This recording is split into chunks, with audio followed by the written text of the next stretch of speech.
Namaste,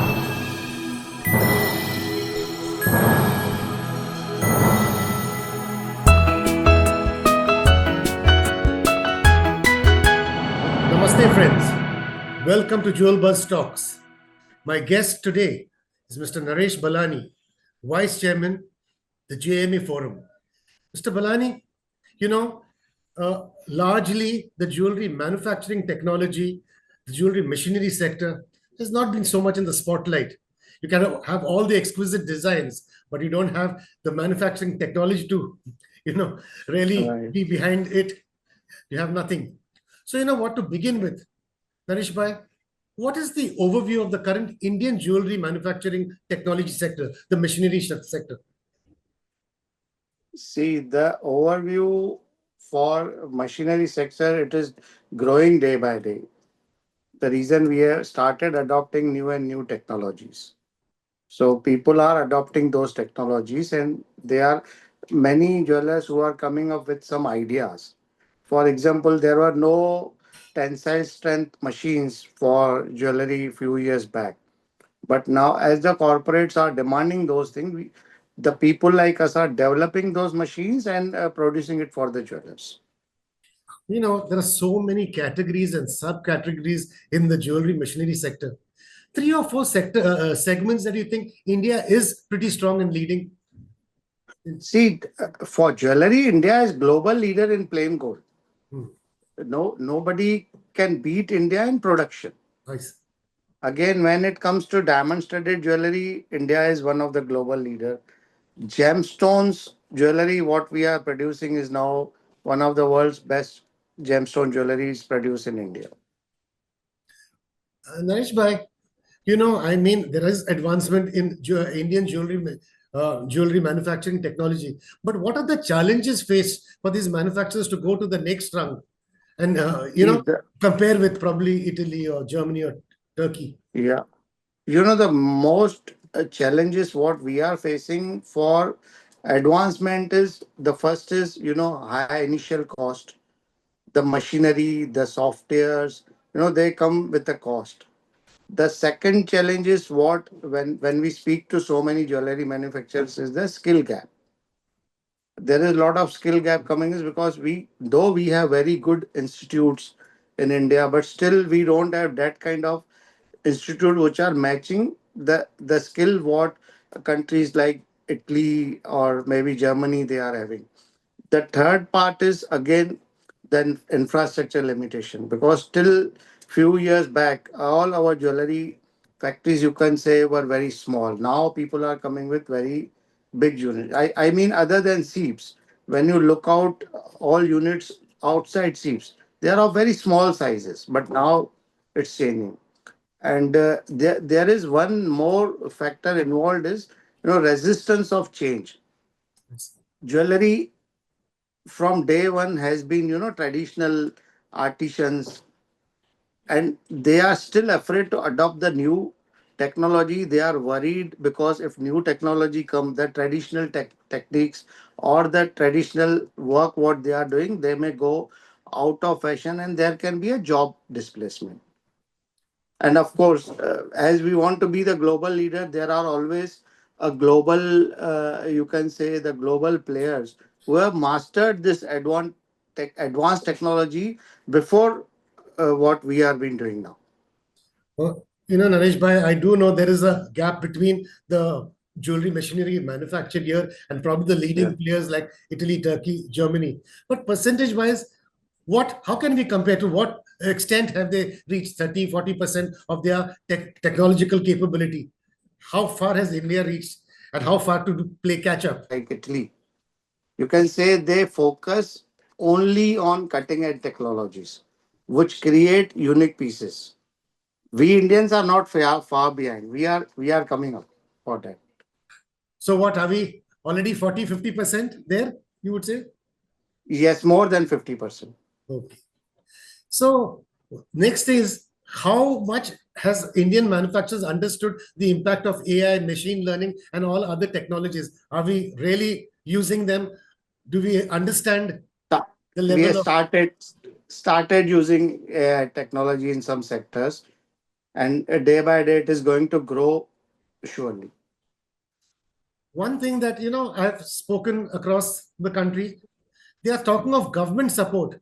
Could you list what the government can do to give boost to this sector and also exports in Uh, this sector? See, now you mean to say regarding jewelry machinery or jewelry?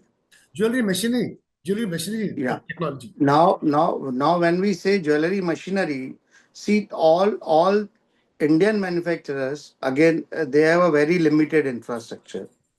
They all come under SME.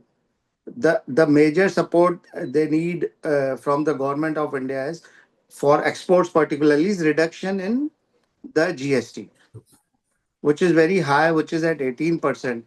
All the benefit which the units are there in SEEPs or SAYS or EOUs or export zone, they get that benefit. Now, the local manufacturers, the small manufacturers who are very good artisans with very good designs, with very good products. But when they go for buying this machine, they have to pay this heavy GST. So I always requested that GST for jewelry machinery, especially for small scale industry, two tier three cities, GST has to come down. Uh, Naresh bhai, what about government's role in R&D skilling, upgradation of skills? As such, we are not aware of any role from government of India for jewelry machinery manufacturers.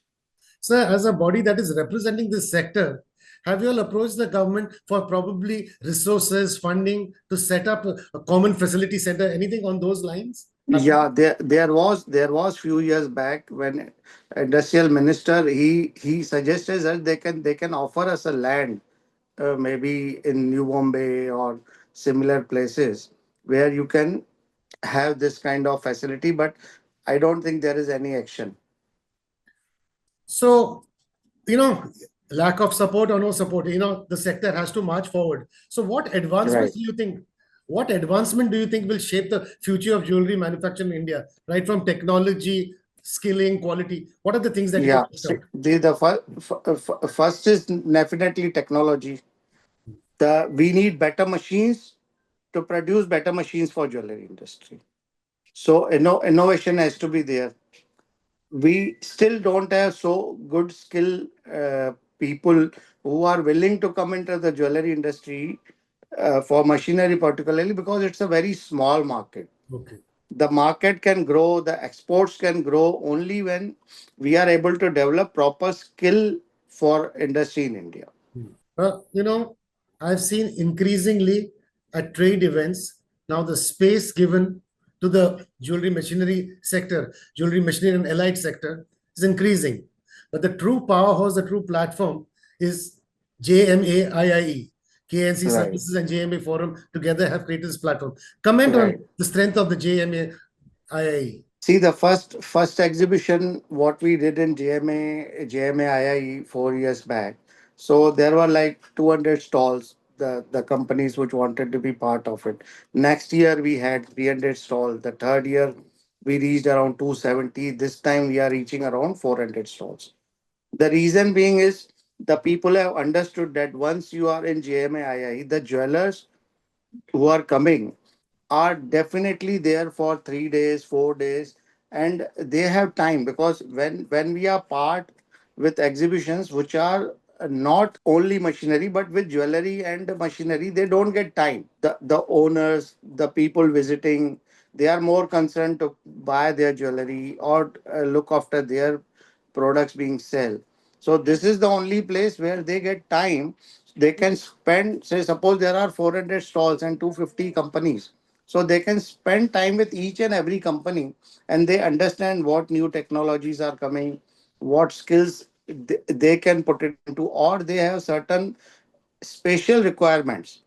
But now I can tell you one example. I got a special requirement last year in February show. The machine which we made, developed, was delivered yesterday. So it takes time, but people are adopting that. And overall, do jewelry manufacturers now really understand how important is to invest in R&D and advanced machinery? Is that sort of Yes, they are. mindset They there are. now? So before we wrap up, let's look ahead this year and the next 2 or 3 years. what is the outlook for jewelry manufacturing technology according to you, from the Indian point of view, Indian scenario? No, manufacturing technology is growing, but I can say with little more support from the government, from ministry, the people coming and support this industry, India, which is still a global leader, can grow. The exports can grow for jewelry where they adopt new skills and speed up their processes in production. From us at JewelBuzz to you, to all your team members at JMA, and to the jewelry manufacturing technology sector, we wish you all the very best. Namaste. Thank you, Thanks a lot, sir. Naresh Bhai. Thank you Namaste. so much for Bye your bye. valuable time and inputs. Thank you. Thank you.